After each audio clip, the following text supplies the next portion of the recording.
where you're not required to have. I swear by the Almighty Allah. I swear by the Almighty Allah. That the evidence I shall give to this commission. That the evidence I shall give to this commission. Shall be the truth. Shall be the truth. The whole truth. The whole truth. And nothing. And nothing. But the truth. But the truth. So help me Allah. So help me Allah. You can wait for instructions. Okay. Can you state your full names to the commission? My name is Mambury Njie. Where do you live, Mr. Njie? I live in Brusubi. You're a public servant. You're yes. public, yes. Yes, ma'am.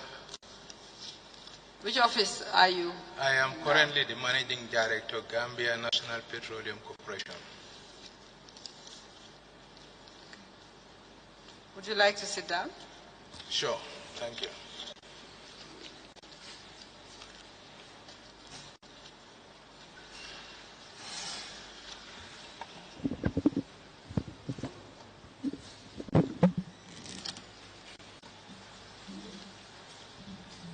How long have you been Managing Director, Gambia National Petroleum Corporation? A month now, for 4 weeks. Before that, did you hold any office in government? Yes. I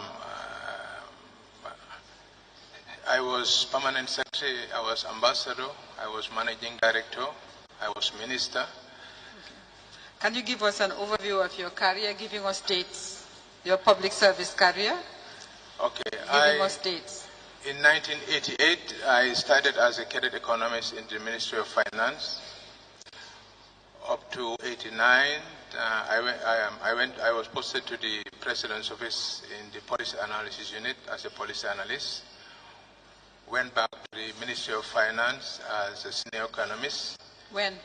In 1990. And went to do I left for 1991 to 1993 to do my graduate studies, Columbia University, New York.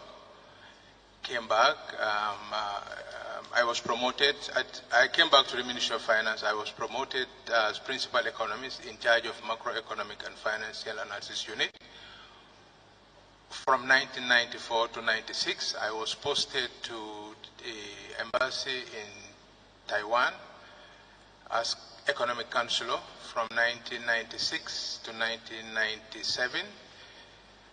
I was Charge Affairs, promoted between March and June 1997 as Deputy Ambassador, and from March 1997 to November, I was promoted as Ambassador.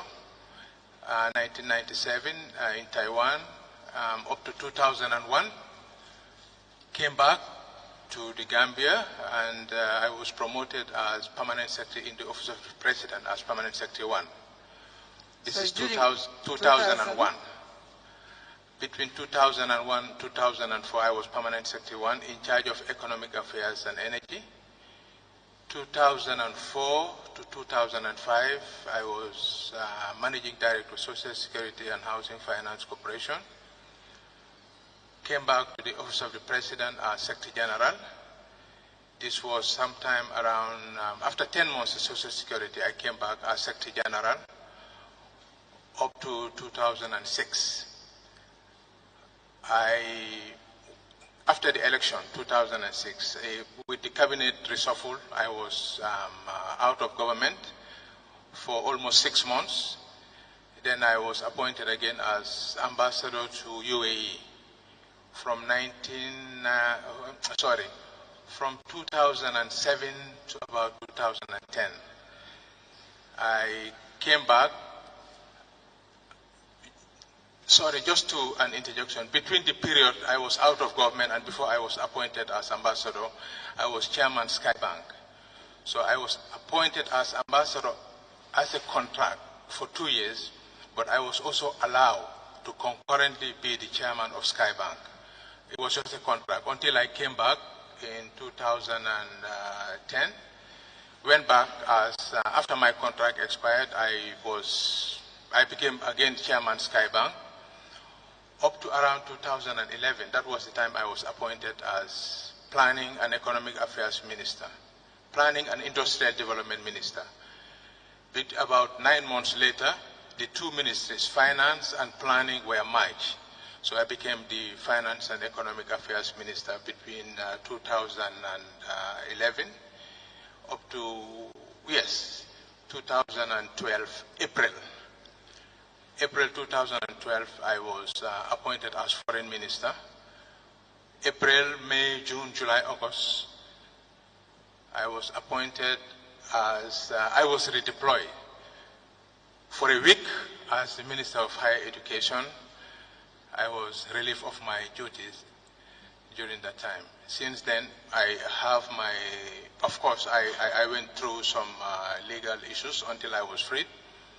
I left the country and I formed my regional consulting called MI Investment, focusing mostly on resource mobilization and investment advice. So your last sojourn in public office was in 2012, before this latest appointment? Yes, yes. What month in 2012? August. August. So the specific periods during which you served as Secretary General, could you go back to the dates? You said 2005 to 2006. Do you have the months when you served as Secretary General? I have the months, but I don't have the records. Fair enough. Yeah. You don't have it. Okay. All right. Now, Mr. Njie, during this period when you served in public office, you were signatory to some accounts. Yes, ma'am. Can you tell us which accounts you were signatory to? Specifically, it's difficult to remember all the accounts because there were various accounts, including project accounts. I cannot remember until I see the data, then I should be able to remember. All right, for today, let's talk about two accounts, Okay. the mobilization account and the state aircraft account. Were you signatory to these accounts? Yes, ma'am.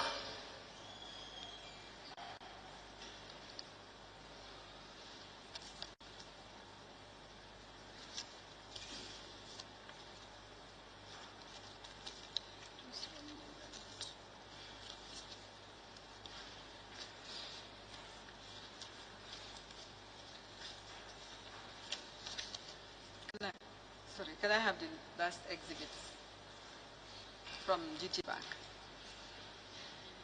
BB7.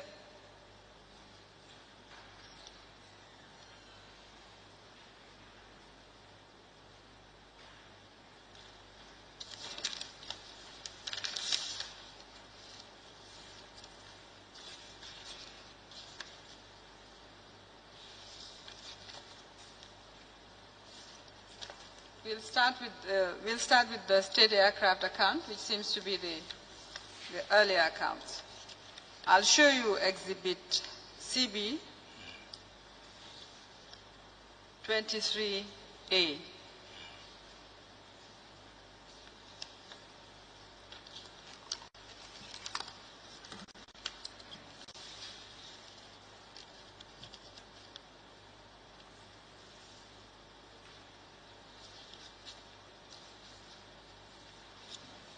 Can you confirm your signatory to this account, which is 092012000525, Yes, I can held confirm. at the central bank? I can confirm, yes. You were at the time. Huh? You were at the time holding which office? Minister of Finance Yes, and Economic Affairs. yes. Mr. Njie, why did you become signatory to this account? Number one, as my position as the finance minister, it was brought to our attention by the Office of the President in particular, that we are about to receive a grant from Qatar to help purchase the... From the Kingdom of Qatar? From the Kingdom of Qatar to purchase an aircraft, because at that time, there was a presidential visit, and during the mission, I think the aircraft developed, the Gambia that time, it developed some technical problems and they came back. And after they were given an aircraft to go back, and coming back, I was told by the president that they promised to give us a grant. And this grant must be, the finance ministry must be a signatory to the account. And I did not have any objection. The only thing that I stated was the account opening procedure is that it has to go through the Director of Treasury, and the Secretary General by then also agreed that it has to go through the Director of Treasury, and that that was followed. For me, the normal procedure is if the account is open and the money is wired into the account, we should be informed as a signatory to the account, from the central bank to the Director of Treasury to us. But after signing, I cannot remember when or how the funds were injected into it. We were not aware. If you look at the letter from the central bank, in CB 23A, you have the second letter, which was the request from the Directorate of National Treasury. Is it dated 26 July 2011? You see that letter from the Directorate of National Treasury, dated the 26 July 2011, to address to the second Deputy Governor, Central Bank. Is that in the package you have? Yeah, it's in the package, but this letter was never copied to us. Okay, but this is the letter. Well, you were saying that you insisted that it should be channeled through the Directorate of National Treasury. Yes. And I presume this may have been the channeling that you're talking about. Yes. So this letter, which, yes, it doesn't seem on the face of it to have been copied to you, but appears to be the only request for the opening of the account. Yes. Do you have another letter? I have seen the letter, but we did not have a copy. At that time, it was not copied to us. But you were aware that the Directorate of National Treasury had written for the opening of this account? Yes, I was aware that it was open. Now, this letter was written for the opening of a state aircraft special account. It said the account should be in Dalasi and will be used to hold funds meant for the operation and maintenance of state aircraft. But what I would like to draw your attention to is the response from the central bank, which said an account had been allocated and a number given, but laid down two conditions. That one, there should be a written communication from the Office of the Directorate of National Treasury informing the bank, CBG, whether self-accounting status is granted. Or two, receipt of signed and completed specimen signature forms of authorized signatories. Now, the completed specimen signature forms of yourself and the ex-president were given, but there was nothing stated about whether it was being granted self-accounting status. Why was that? Maybe there might have been some communication breakdown, because that's the responsibility of the Directorate of Treasury to ensure that there is proper procedure to be followed. I see. Once you opened the account, did you follow up to find out whether the proper procedure was followed? No, ma'am, we did not. You did not? We don't, because that responsibility is entirely under the Director of Treasury to ensure. Yes, but then you had agreed to become signatory to an account. Yeah, at the policy level we do. At the operational level, that's their responsibility.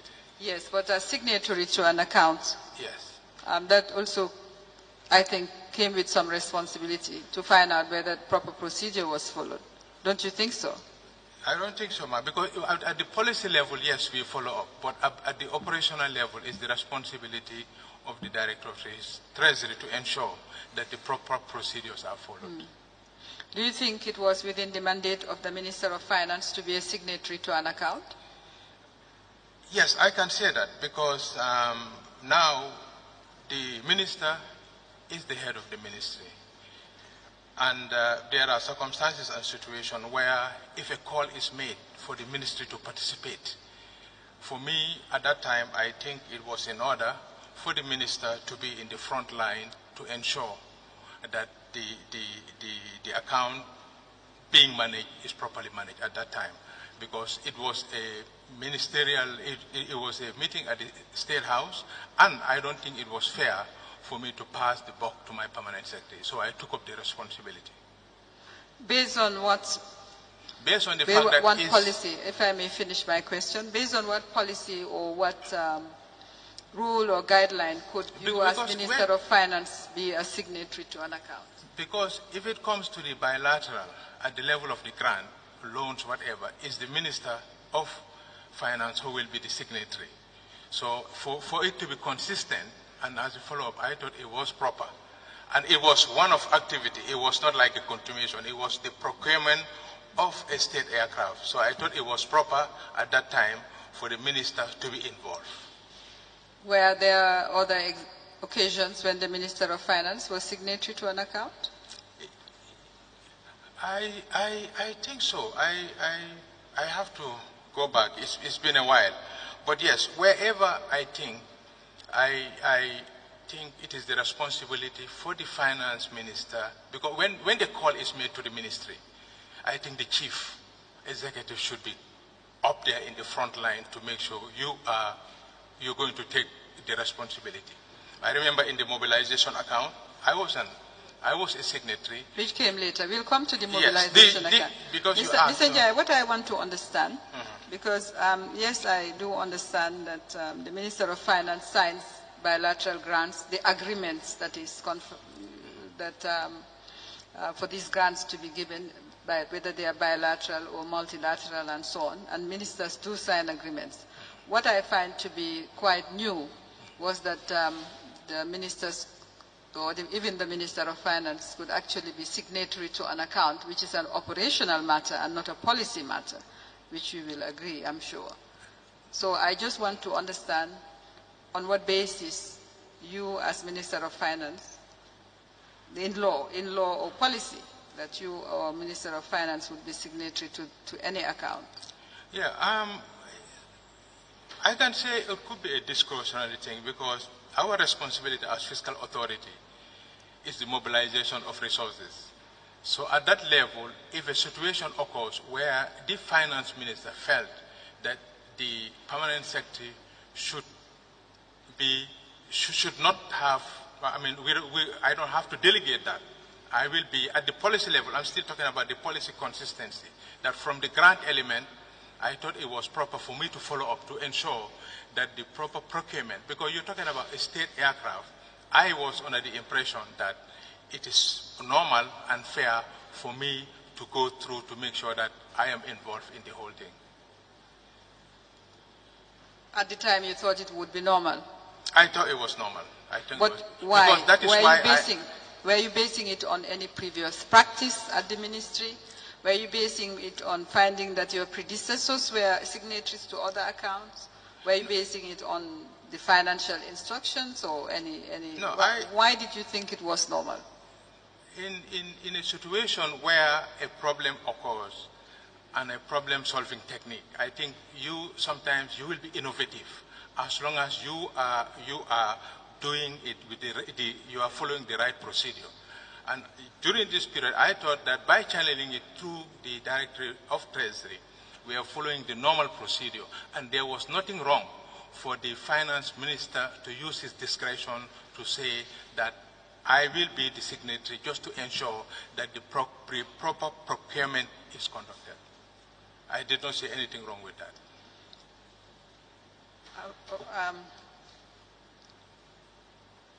What I don't understand, you seem to be saying that this was an unusual occurrence, but the giving of grants to government of the Gambia, or to any government, is routine. You would agree? Yes. There are many grants that had previously been given to the government. Were you required as Minister of Finance to also be signatory to these grants before they could be disbursed? Not at the account opening level, but this one was something that the President personally requested from the state of Qatar. So that was why I said, for them, it was like they were giving it to him. So that's why I said they did not go through the normal bilateral channel. Otherwise, the office of the President should not have been involved. So you were saying the aircraft was given to him personally? That was not personally, of course, the reason why they insisted that it should be in a central bank account, it was not personally given to him, it was given to the state. But the way and the manner in which it was conducted from them, from the state of Qatar, I thought that for them this is what they are doing, and they have never ever directly consulted, or they were dealing directly with the office of the president. Okay, so it was not personal, it belongs to the state and government of Gambia.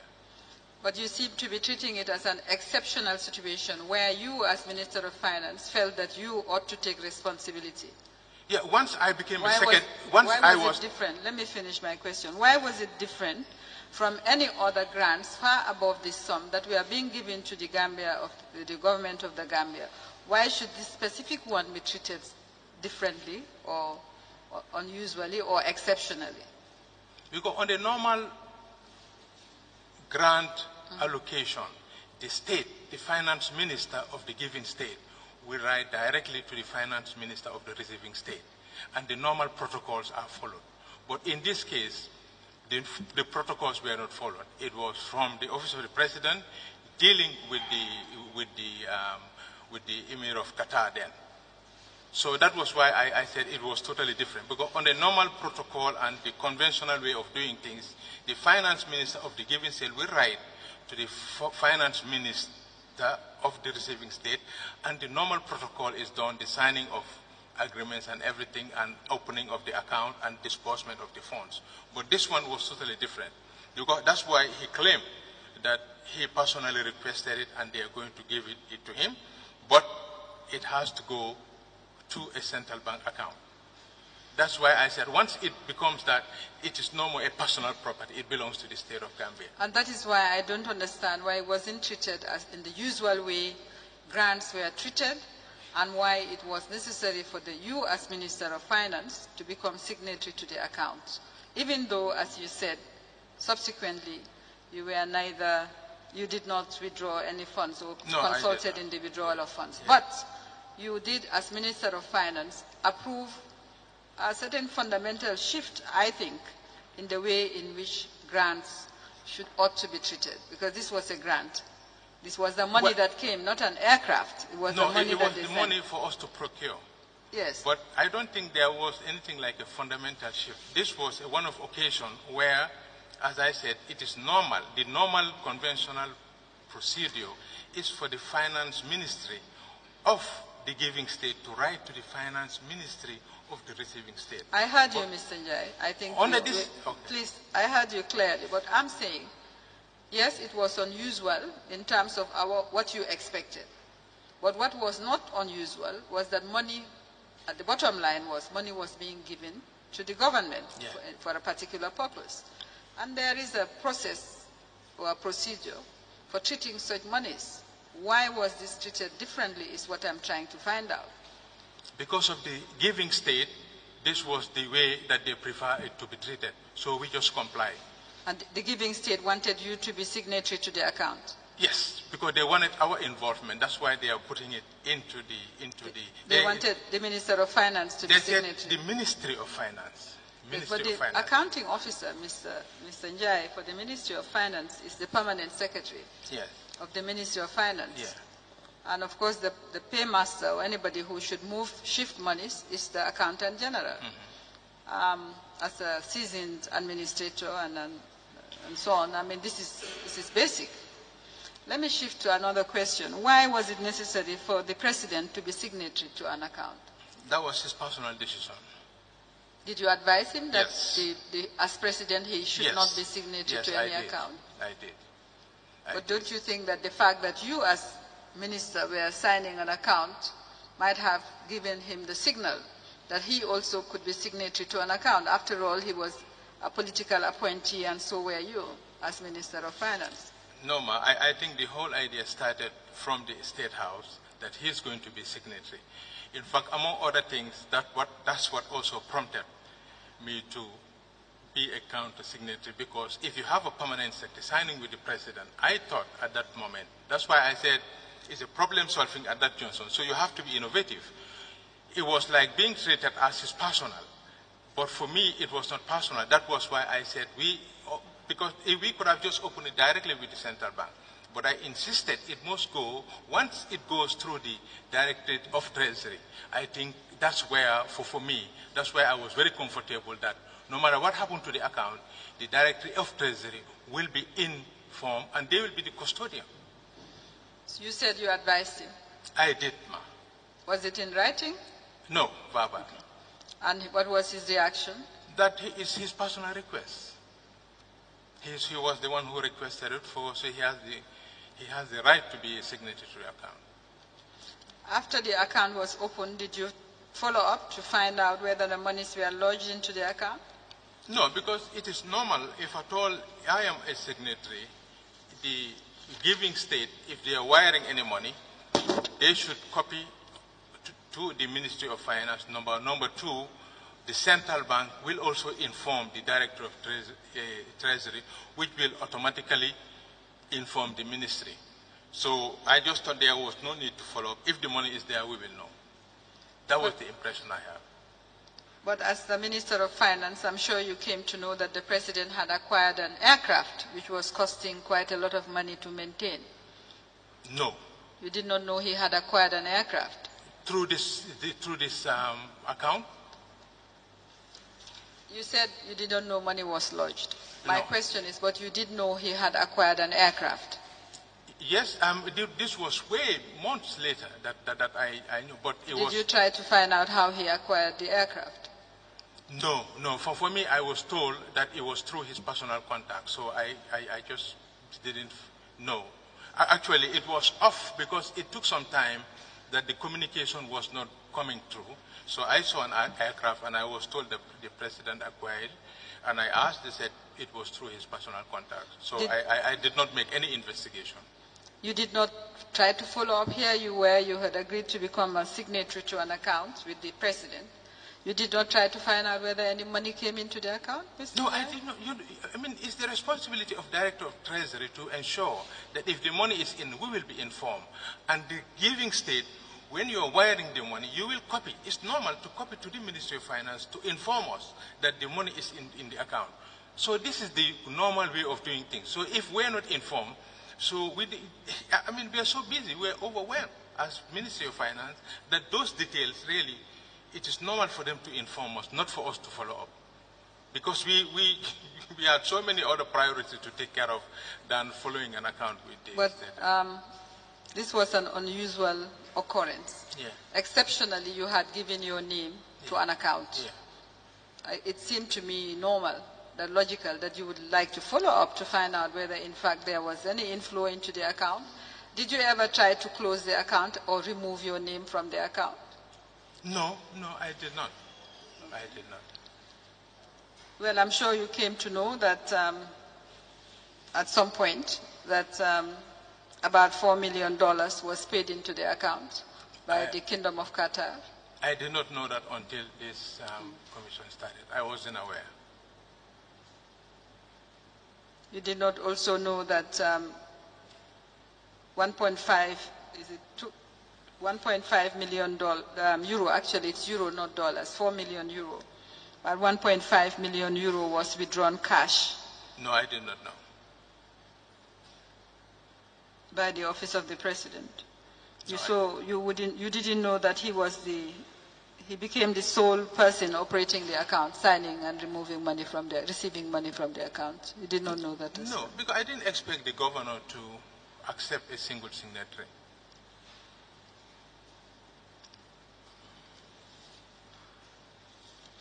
Mr. Njie, just in relation to this, because it was all in 2011 and you were still the Minister of Finance. When did you leave as Minister of Finance, by the way? When did I? When did you leave as Minister of Finance? April 2012.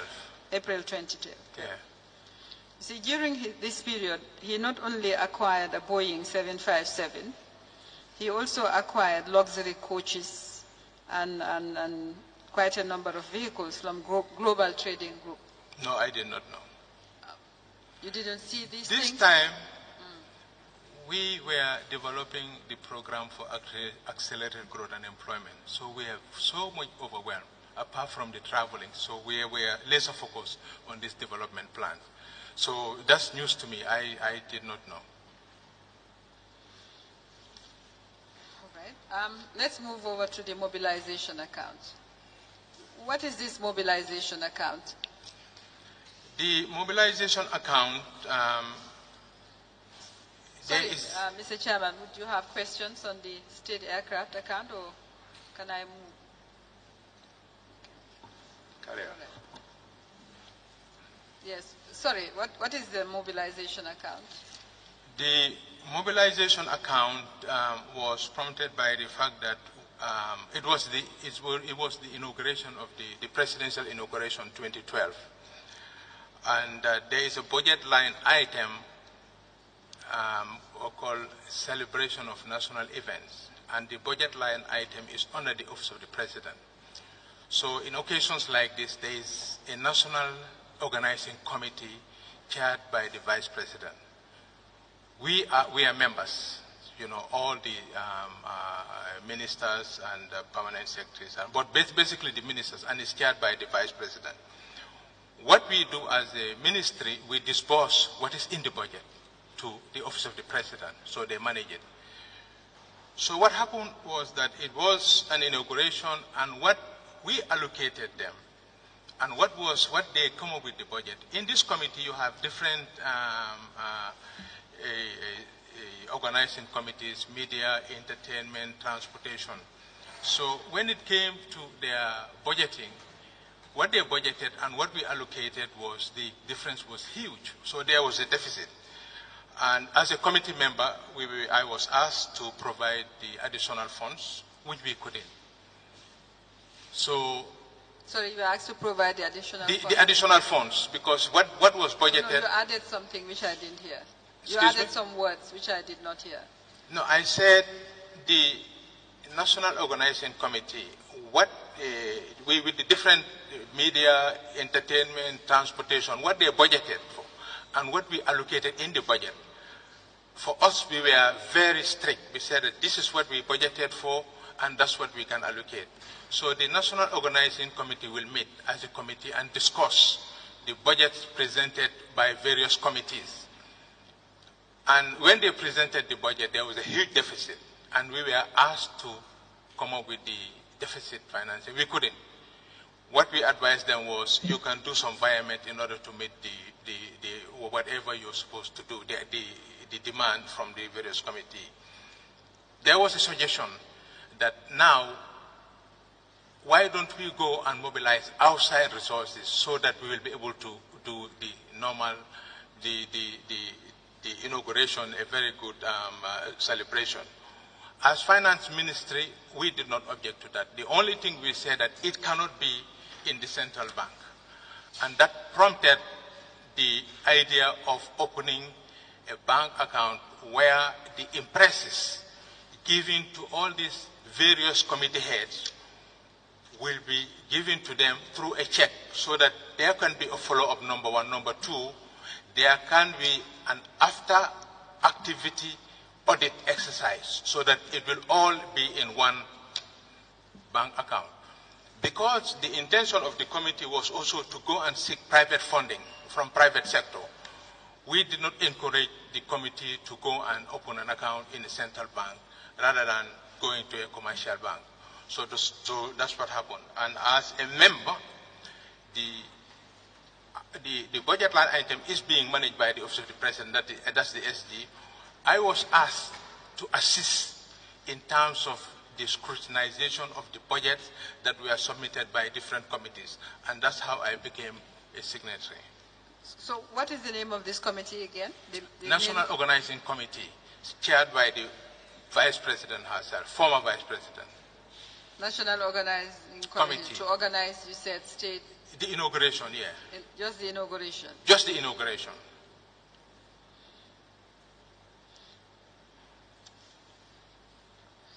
The difficulty I have, Mr. Njie, is that here where, on the face of it, there doesn't seem to be anything wrong, of course, in setting up a national organizing committee. It seems normal. But here we have 3 ministers opening an account. This is operation. It's not policy.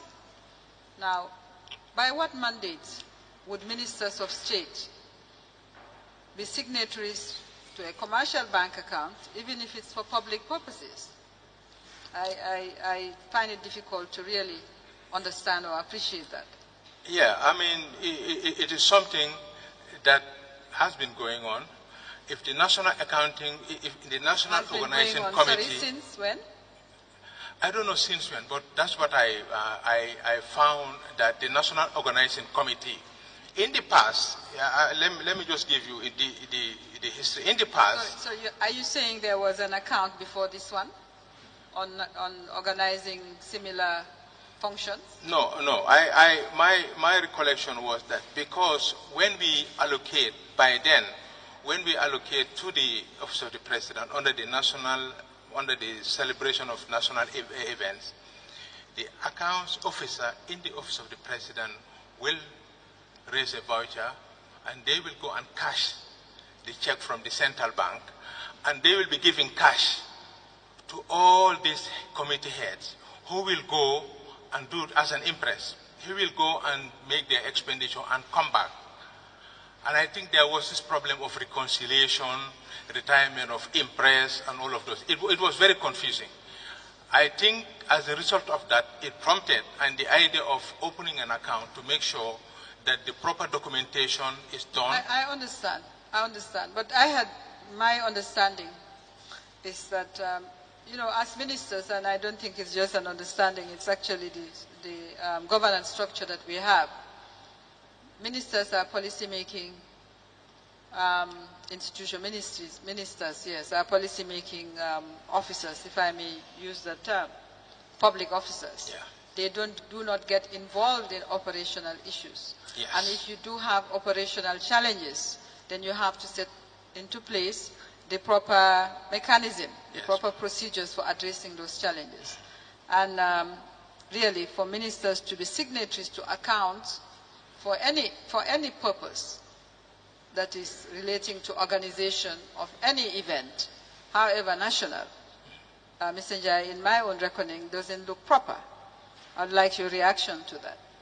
I always say that in anything that we do in government, sometimes to solve a problem, I have already mentioned historically what the issues were, and that we have to be innovative to all what we have to make sure that the proper accounting procedure is followed. And that at that time, it was brainstormed during several meetings, and this was agreed. I know exactly what you're saying, that normally we shouldn't be involved, but this was a national event, the inauguration of the presidency, and that it was deemed necessary for the ministers to be involved. Mr. Njie, I don't think it's even normally. I think constitutionally, as ministers of state, you are not supposed to get involved in operating bank accounts for any event. So if you are going to do that, it has to be based on some legal procedure that exists and against which your actions can be judged and against which you can be held accountable. Don't you think so? I think so. The bottom line is, as long as the documentation is proper, and you can, it was one of activity. There can be traces where, for me, the emphasis was the after audit exercise, where not the policy or the legality or the broader governance issues surrounding this action. No, that was all part of it. But this is the National Organizing Committee chaired by the Vice President. So and therefore it was all right for ministers to be signatories to the account because it was a National Organizing Committee chaired by the Vice President. No, I don't think it was all right. The bottom line was that here's a problem we needed to solve, that it's been recurring year after year, where impresses were giving. And you don't have any permanent secretaries, any directors, any people in the Gambia who were capable of course, of organizing national events? Well, for me, of course they are, but under the circumstances, it was the Vice President that was identified and the committee was set up. Who identified the Vice President? Of course it's the President that identified. Because what I hear you saying, Mr. Njie, really is trying to justify an action that I consider to be outside of really the governance, the proper governance environment based on our constitutional system that ought to have applied. I can understand you saying, well, at the time, this is what you were required to do and you did it. But to say because, you know... No. Okay, what are you saying? That cannot be justified to say that for us to be doing that. No, I said it was it was due to certain circumstances. That's why the ministers have to be involved. Okay, but you agree. But I do not argue the fact that it was not the normal conventional justification to do it. No, I did not justify it. That cannot be justified. You agree it was not proper? It was not proper. That's all right. All right. I'll have to ask you to come back after we receive all the transaction documentations in relation to this account.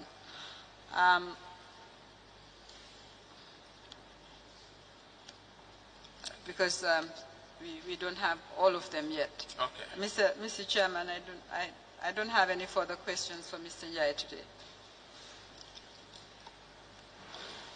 Mr. Njie, just a quick one. In terms of the circumstances that you cited, how were ministers or political appointees or even civil servants, how were they supposed to contribute towards building strong institutions if personal requests were honored, even if they come from somebody who doesn't have the requisite knowledge or experience in doing something? Asking to be a signatory when it's totally unnecessary because the people under you can do it, you know, be you president or minister. What was the choice of being a signatory? Was it for just control? Was it a lack of confidence in the people below you? We just want to understand. Me as a signatory? No. You or the former head of state, what was the choice of choosing, you know, the choice of asking to be a signatory to an account? Was it because there was a motivation to conduct something better than the people below you, or there was a lack of confidence in the people who should have done it? For example, the accounting officer, as the PS, could have done it and there wouldn't be any difference. So we just want you to help us understand. At that point where those choices were being made, what was the thinking? Thank you. I think, as I said before, when I reflected on the issue of the grant, this is a bilateral from state to state, and that's where the Minister of Finance will come in. That was among other things, the logical reasons why whatever grant that was going to come in, my impression was that it will be like a legal document that will be sent from the state of Qatar, and then I will be the signatory, and then the normal process will follow. But in the end, I realized that the communication was not actually coming from the state of Qatar to us. It was from the state of Qatar to the presidency. And I think that's what happened with the signatory. Coming to the Ministry of Finance to ask us for a signatory, in particular the ministry, I thought at that time that it will not be fair for me I have extreme confidence with my officials. I said, whatever happens, let me be in the front line as a minister. I cannot subject my permanent secretary to be a counter-signatory to the presidency. But one strategy that I made sure that happened is that when I was becoming signatory, I called the Secretary General, we had a meeting, I said, yes, I have no problem, but the bottom line is, I will have to tell the President about the signatory issue. And yes, I did. But for him, it was like a personal request. So I said, as a strategy now, it's a done deal. You cannot cry over spilled milk. Now, let me use the Director of Treasury just to make sure that the proper checks and balances are in place. That was how I went to the Director of Treasury to ensure that the proper opening of the account. But there was no way to indicate that we lack confidence with the people. As the Ministry of Finance, I had a lot of confidence in my permanent secretary. That was the first example. What about the example where 3 ministers were signatories when they had PAMSEX? Who could do it? Well, that one, as I said, it was on the. Nobody will justify that it was proper. No, it was not proper. There was also another trend where people below the president's office were signatories, and then a change of signatory request was made. All of these people cancelled them, and the president is now the only signatory. So at that point, again, was it because of lack of confidence in the way the account was conducted? Was there a breach? We just want to understand what motivates that sort of change. From the presidency? From the presidency, jumping the accountant general, minister of finance, to the central bank. And even after that request was made, transactions were conducted without that sole signatory even signing. I'm sorry, that one I cannot answer. You are a seasoned administrator. We just want you to help us with the mindset of what happened. Or is that something you don't understand? No, I cannot understand. I'll confess. Fair enough. Thank you. Sorry, Mr. Chairman. There's just one issue I would like Mr. Njie to think about when you come back. You did talk about not exposing your permanent secretary in the way that you contemplated might occur if he were to be left with maybe the president, I don't know, in terms of being signatory. Yeah. But at the same time, don't you think by actually by the president, let me put it this way, by the president becoming signatory to an account led to the fundamental problem that we see, because as president, people would feel that they cannot say no. So that even as Minister of Finance, the governor of the central bank may feel that he cannot say no, because the Minister of Finance would be regarded as his boss, and the president as super boss. And if these people now sign documents, who can turn it down?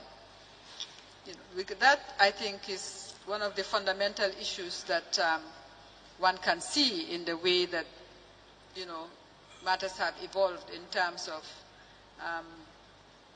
really the manner in which the office of the president continued to operate, because it turned out that nobody could say no to him.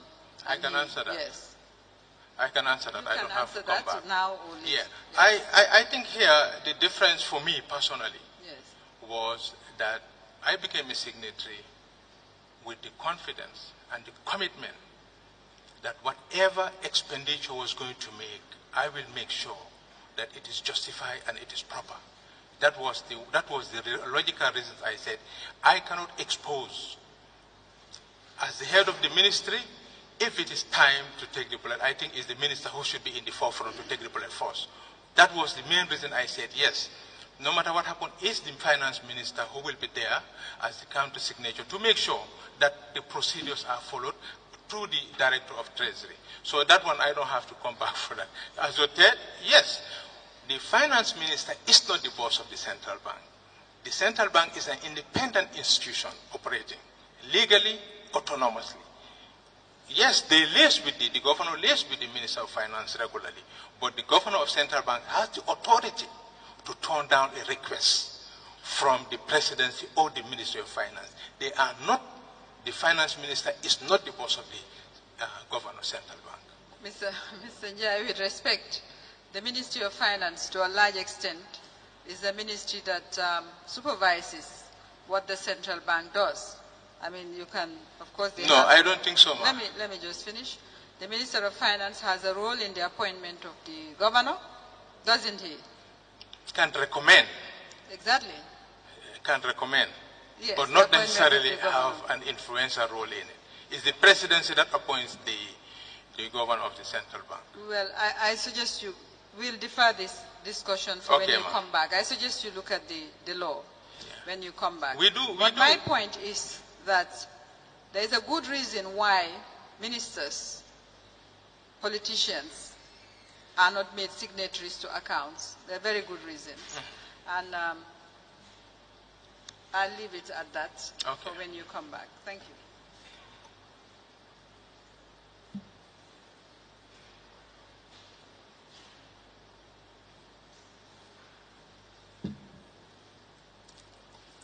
Mr. Chairman, I have one more witness.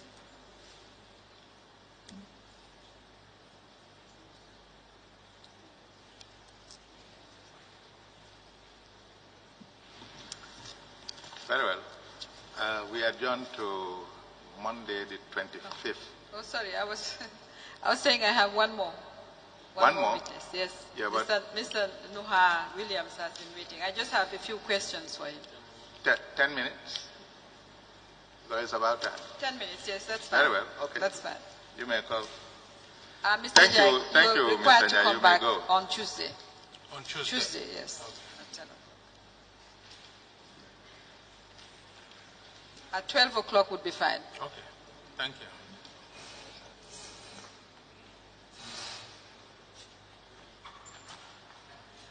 Please call Nuha Williams Jame.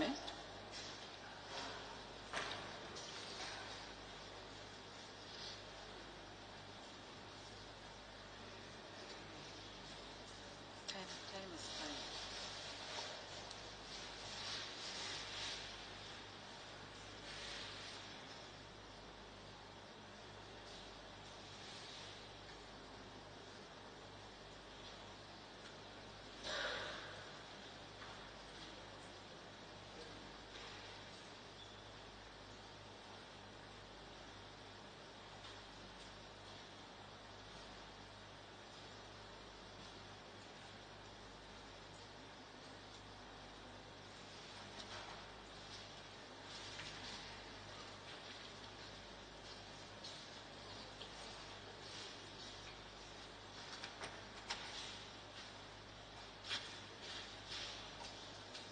Jame, we remind you that you're still under oath. Okay. Yeah, you can have a say. Please sit down. Thank you, ma'am. Mr. Jame, you are required to be here at 10 a.m. today. I apologize for being late, ma. I was caught by the traffic, ma. Mr. Jame,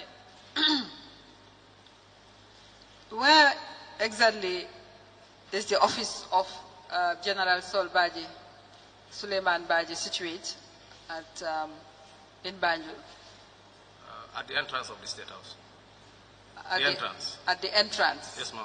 Before the gate or after the gate? After the barrier. I guess you know where the barrier is. No, probably not. Where is the barrier? Where the security used to stand. That is what I mean, the barrier. Okay. Is there an office there? Office building? Yes, that's where his office is situated. What is that office called? It's commonly known as General Baji's office. General Baji was head of, what was his position at the State House? He was the commander RNG. Commander RNG. RNG. What is RNG? Republic National Guard. So when you collected the monies from Central Bank, where did you put them? What did you use to carry the money? I mean, sometimes you took $21 million, which Yep. is, yes, where did you put it? It was in bags, I repeat. Bags. Yep. Who gave you those bags? Did you take them with you, or you were given those bags by the Central Bank?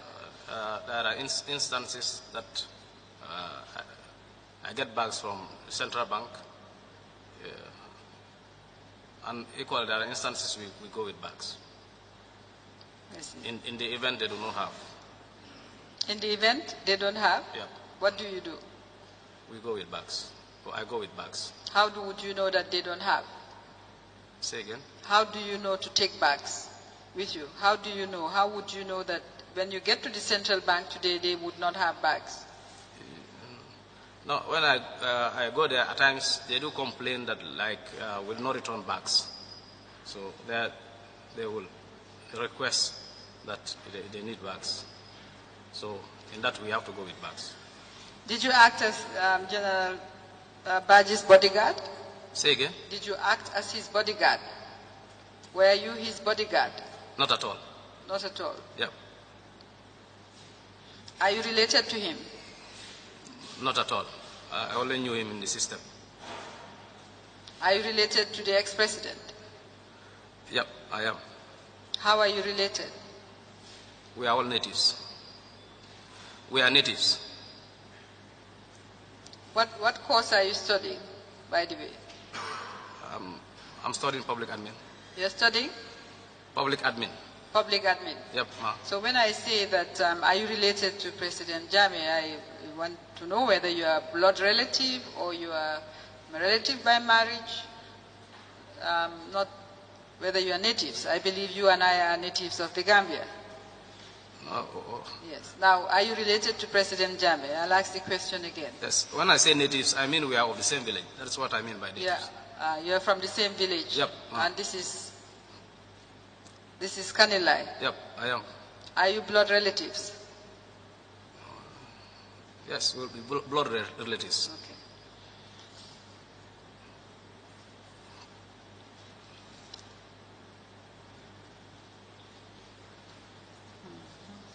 How long did you say you worked with General Baji? Say again, ma. How long did you work with General Baji? Since 2014. That is when I was posted to SG. 2014 yep. to 2016. Yep. Now, I'm sure you will realize that you alone carried from Central Bank to General Baji about $250 million. Now, that's a lot of money. Did you realize that? In dollars and in Dalasi. Did you realize that? I did not take an account of the total sum of money. But I'm sure you realize you took a lot of money to General Very well, Baji. ma. Did you after you gave him the money at any time, because these are large sums of money, yes, did you at any time thereafter see him take those bags and go to the office of the president? Repeat text. Say again, ma. Now you said his office is located at the entrance. Yep. After the barriers, but before the gate. Yeah. Now, could you say yes, if you don't mind? Yes, yes is more polite. Yes, thank you. With due respect, ma. Yes, ma. All right, thank you. Now, you took bags of money to General Baji. This must be quite heavy, 21 million. I can't even imagine myself. My question is, did you at any time see General Baji move those bags, take them with him to go into State House to meet the president? As I stated yesterday, ma, whenever I collect the money, I take it to his office.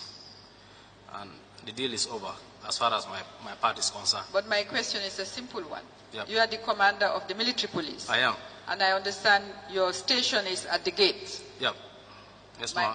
My question is, did you ever see General Baji? Because you remember, you signed documents saying these monies were meant for the president. Yes, ma. I just want to confirm whether you ever saw General Baji take those bags to the president, the bags that you gave him. Do you recollect seeing him take those bags and go inside the State House? Whether I have seen him collect those bags and take them to the State House? Yes. I can recall, but maybe I might not be able to state when it happened.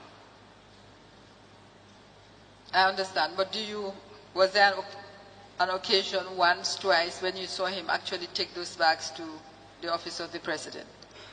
Yep, ma. Was once, twice, how many times?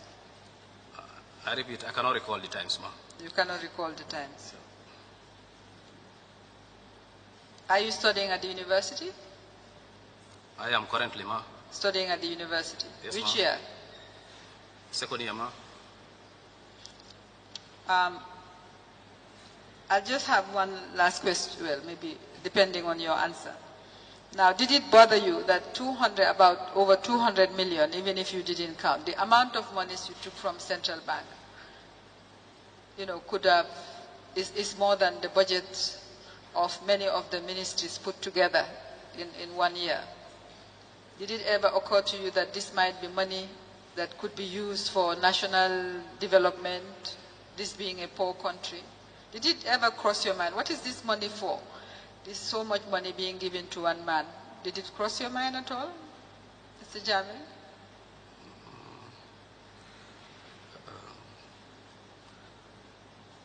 To be frank, I do not question my mind as to what the money is meant for. But to me, from my perspective, I felt the money is meant for national development.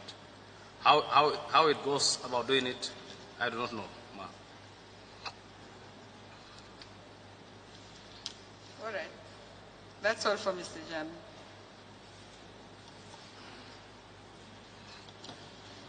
I have one question. For national development, there are appointed officials. So if you had no doubt that the money was meant for national development, did you ever wonder why it had to go through the State House in bags?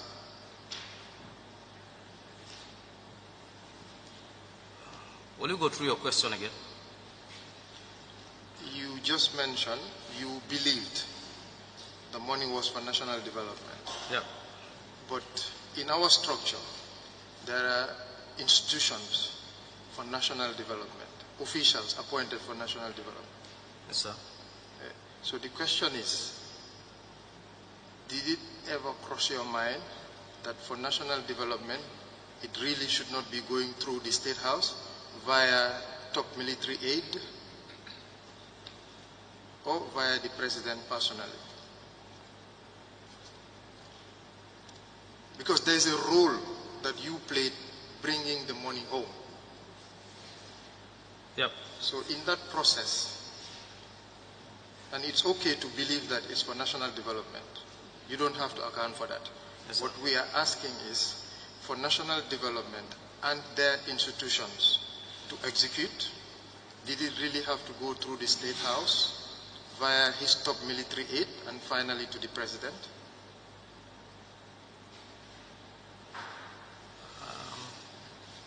I might not be able to give you at this juncture the breakdown as to how the money is going to be spent on national development. Okay. That's not my question. Yep. I'm asking, transporting or exporting money Yep.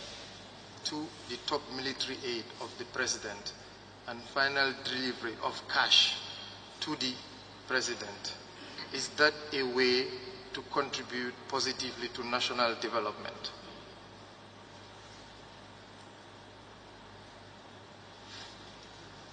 This is now purely economics and public policy management, Yep. yes, which you are studying. Yeah, as you rightly stated that you are a banker. To me, you have based on your you being a specialist in that area, you will be in a better position to guide and counsel me on these economic terms that you are using. But I, for one, do not have much knowledge on economic terms as rightly stated. So if you come down to my level, maybe I'll be on board with you.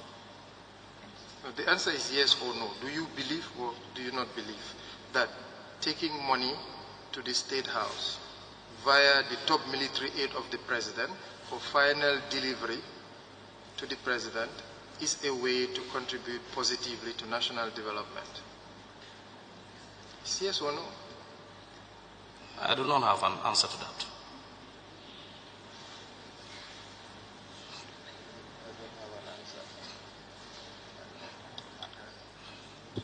Mr. Jammeh, just one question. Maybe you can enlighten me. I know based on the evidence given so far, you did over 21 transactions. Correct me if I'm wrong. I think he did About 21 transactions from the central bank, and vast amounts, 21 million, thousands of dollars and euros, etc. I'm just intrigued. As your role as the head, you said commander of military police.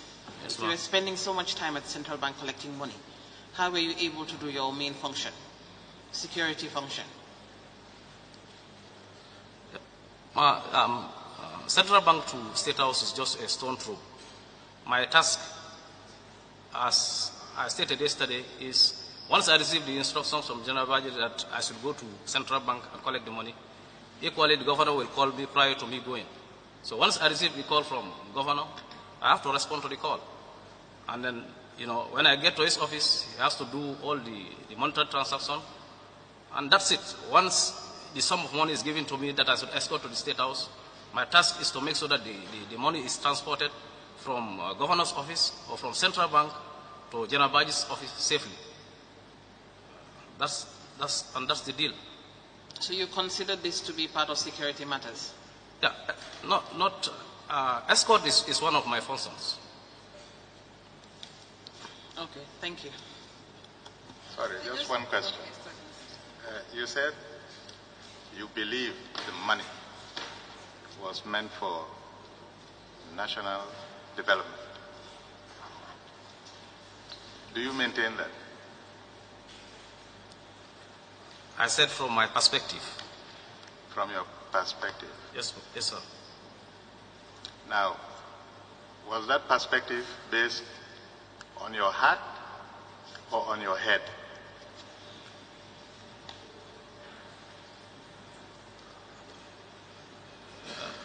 I guess the head coordinates. Yeah. On your head. You see,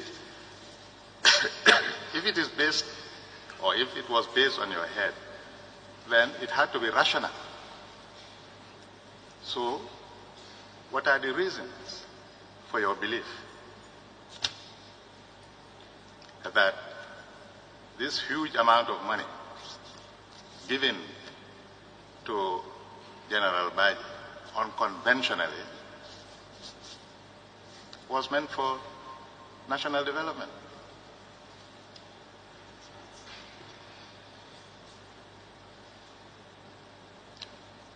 I don't think that's difficult English, but let's break it down. On what reasons do you base this idea of national development?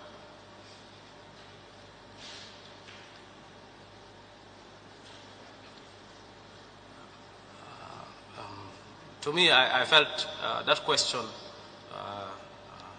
the guy who can, give an accurate or appreciative answer to it would be General Baji, sir. Did you hear that? Yes. Did that? The guy who has the appropriate answer is General Baji. No, but you said your idea was based on your brains. That is on reasons rather than your heart, where you can simply feel. So then it was based on your heart and not on your head. When you said you believe that the amount was meant for national development. Is that not correct? You can't have it both ways. It is either rational, based on the head, or irrational, based on the heart. Yep. So, what can you tell us?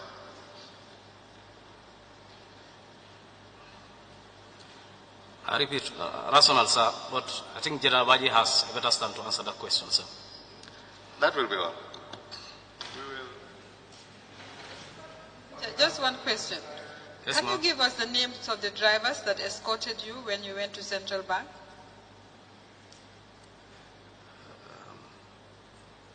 His driver was...